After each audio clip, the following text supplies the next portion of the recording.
pemimpin. Ada 3 tipe pemimpin di dalam Islam. Yang pertama adalah imam. Imam itu jamaknya al-imamah, yang dia pimpin namanya makmum. Ya, itu imam. Nah, itu ada syarat-syarat imam.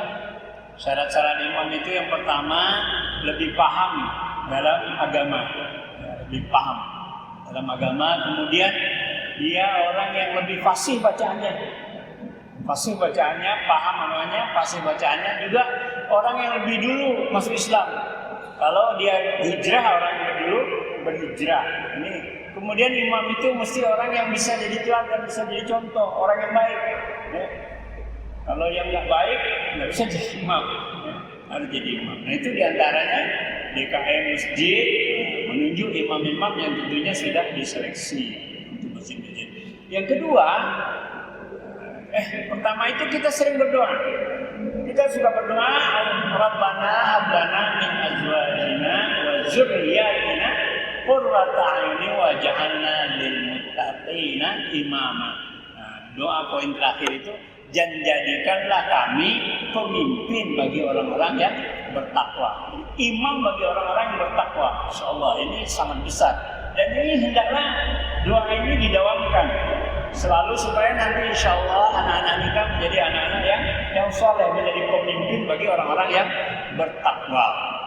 Untuk orang bertakwa saja itu sudah hebat, itu masuk surga itu. Jadi kalau dia pemimpinnya, insyaallah doa kita dikabulkan Allah SWT, sehingga anak-anak kita, keluarga kita dapat menjadi pemimpin bagi orang-orang yang bertakwa.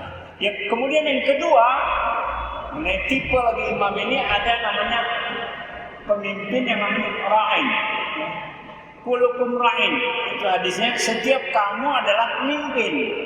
Dan setiap pemimpin nanti akan diminta pertanggungjawabannya. Maka kita laki-laki jadi pemimpin dalam keluarga. Ya ayyuhallazina amanu qu anfusakum wa ahlikum nar. Kita pemimpin dari keluarga kita dalam menjaga keluarga kita dari api neraka. Jangan sampai keluarga kita kena azab neraka nantinya. Nah, ini kita berikan pendidikan untuk keluarga kita. Ra'in itu bukan hanya pemimpin keluarga, tetapi ra'in itu adalah yang dia pimpin rakyat. Ra'in yang dia pimpin rakyat. Nah, untuk yang dia pimpin rakyat ini ada macam lagi. Ada bentuknya khalifah, ada wali, ada presiden, ada raja, ya, yang memimpin rakyat. Nah, ini nanti pemilu depan kita akan memilih ra'in, pemimpin rakyat. Siapa? Itu ada kriteria-kriterianya nanti yang insyaallah bisa kita sampaikan pada kultum yang akan datang. Nah, ra'in yang memimpin rakyat ini tentunya mesti orang-orang yang punya kualifikasi. Tentu yang memimpin harus lebih baik dari yang dipimpin. Kalau yang memimpin itu kualitasnya sangat kualitas awam gitu ya, itu tidak pantas jadi pemimpin. Maka pemimpin kita itu mesti orang yang berkualitas, yang pantas menjadi pemimpin. Yang ketiga, tipologi pemimpin di dalam Islam itu adalah al-amin. Al-amin orang yang terpercaya. Kalau dia suka menyampaikan hoax, suka bohong-bohong, itu susah jadi pemimpin, tak bisa. Nabi Muhammad sejak masa bujangnya itu terkenal sebagai al-amin, orang yang dapat dipercaya. Bahkan ketika Ka'bah itu direnovasi, ya, Hajar Aswad itu diturunkan dulu karena Ka'bahnya direnovasi, ya, tembok-temboknya semua. Nah, pemimpin-pemimpin Quraisy waktu itu berselisih siapa yang mesti meletakkan batu Hajar Aswad ini ke Ka'bah. Kalau suku ini nanti dikira dia dominan.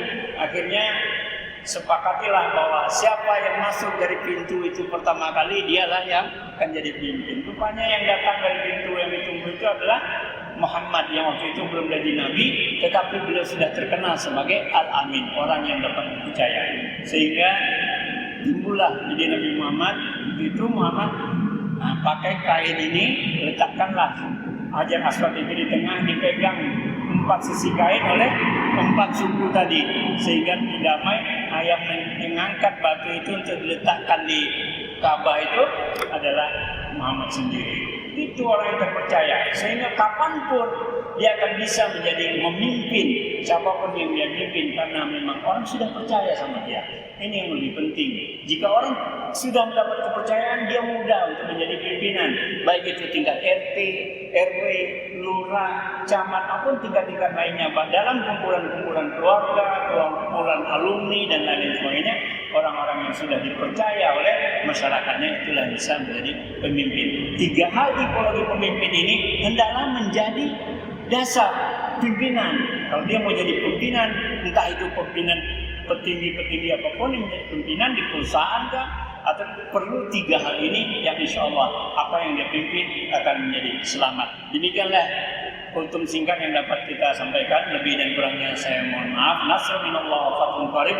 Assalamualaikum warahmatullahi wabarakatuh.